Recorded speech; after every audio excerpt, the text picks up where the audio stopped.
These are bottles of 80 shilling beer, and if you're sat at home thinking, that's a really odd name for a beer style, you're not alone. Today we'll be looking at the shilling system of Scottish beer, and why that name exists today.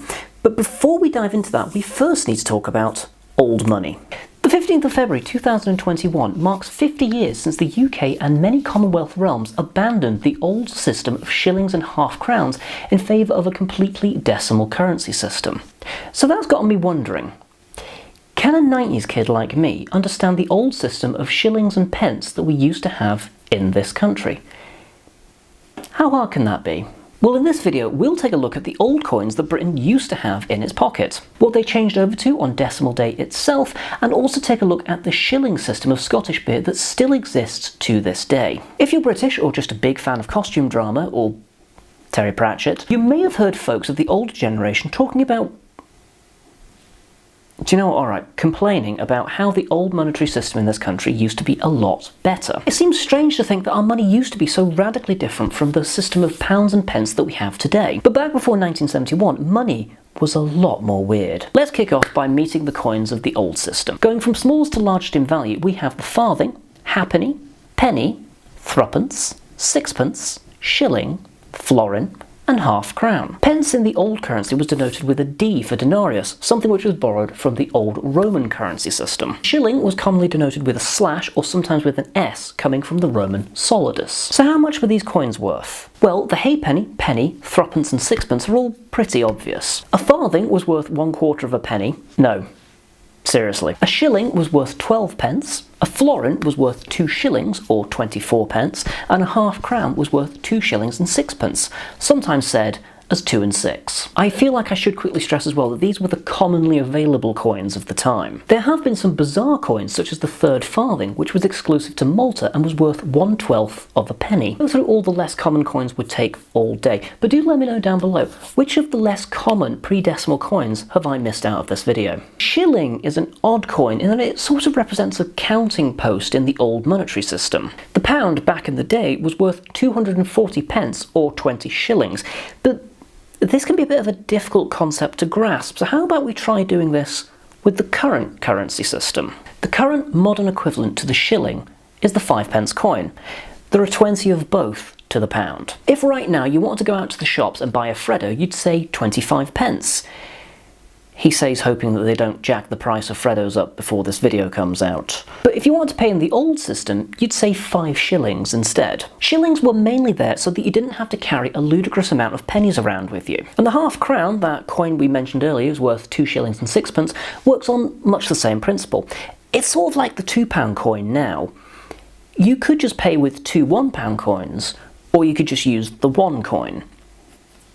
It's mainly about convenience. So now that we're up to date on the old monetary system, which is a weird sentence now I think about it, let's stop and have a beer. The shilling system is ubiquitous in Scotland and can be found in most pubs up and down the country. And few these days really question the name, but still have a generalised understanding of what the name means for the strength of the pint that they're buying with their decidedly more modern money. So what's in the name? Well, in the 1800s, the shilling name referred to the price before tax of a barrel or hogshead of beer. A barrel being 36 UK gallons, whereas a hogshead came in at 54. The classic way of making Scottish ale is through a system called the party guile system, which I won't lie, doesn't make a whole lot of sense to me as a non-brewer. Now, I'm not going to pretend I completely understand it, but the gist is that it results in a blend of different beers of different strengths coming together to form a final beer. While the system did not always guarantee a particular strength of beer, or indeed even a particular style, as a general rule, the stronger the beer was,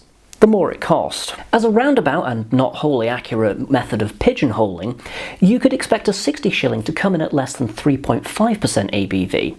A 70 typically came in between 3.5% and 4%, an 80 shilling clocked in between 4 and 4.5%, and a 90 shilling was over 6%. It's also worth noting in the craft ale world, you're starting to see some 160 shillings cropping up. One example from Piala comes in at a staggering 13.2% ABV, whereas another 160 shilling from Traquair clocks in a much weaker 9.5% ABV. The system fell out of favour around about the Second World War, and more generalised terms such as Light, heavy and export took their place. During the cask beer boom of the 1970s, the shilling name was revived by breweries who wanted to differentiate between cask and keg versions of the same beer, a distinction that has now sadly been lost to time. Now both shilling or light and heavy terms are used interchangeably in most pubs, and in certain beers they're even used simultaneously. The shilling system covered, let's go back to talking about D-Day.